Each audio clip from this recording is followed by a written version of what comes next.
Welcome back. You may not realize it, but you are already a persuasive person. You instinctively use persuasion since childhood, but didn't even know that there are entire strategies around persuasion. The strategy I'm going to share with you today is called the hero strategy. The hero strategy means winning the other person over by authentically making them feel special. In other words, you have to truly feel this person is a hero in some capacity or could be a hero in order to utilize the hero strategy. The perfect example of the hero strategy was used by Mary in the video clip you just watched.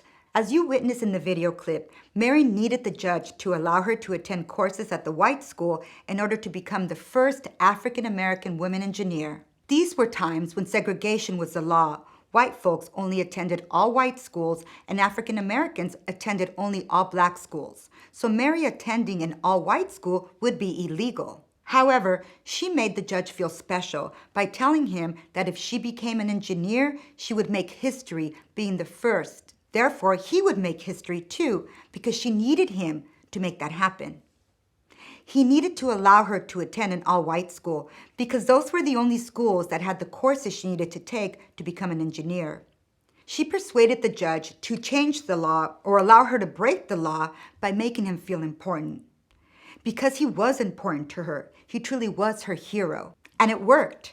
She became the first African American woman engineer in the United States by using the hero strategy. A second way the hero strategy is used, and many women thank me for this, is a situation where women sometimes are put into.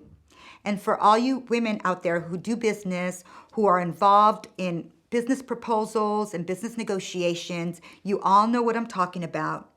When you're put in a situation at times where you're negotiating or needing to do business with an individual male, and you start feeling this awkward energy because they may be looking at you in a way that is not speaking business.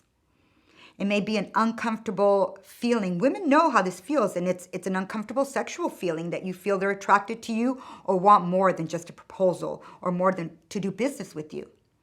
Now, many women, including myself, are in this position, probably continuously, and we need to find a way to be able to navigate that without losing the $2 million contract that might be at stake because this individual might be the only decision maker to that contract. And at the same time, we need to be able to keep our self-respect and ensure that we only mean business. In a particular situation, I had a client, well, almost a client at that time, not a client yet, who I was speaking to regarding a possible contract that was a very large contract. We were at an event, and I said, can we sit down and talk about this contract? And he said, why don't you meet me for dinner at 6 p.m. at that bar over there? And he told me the name of it. Now, I had already felt uncomfortable around him, but I was happy that we were in a setting where there was a lot of people. So that way we can talk business. But the moment he basically told me that he wasn't interested in talking business in that venue, but only at dinner at this bar, I knew that there had to be a strategy that I had to navigate this so that I didn't have to put myself in that position. At that time, as soon as I walked away from the situation, I got a phone call from my friend Michelle. And she was telling me that she was in a situation where she was going through the same thing at the same time. There was a contract she was negotiating.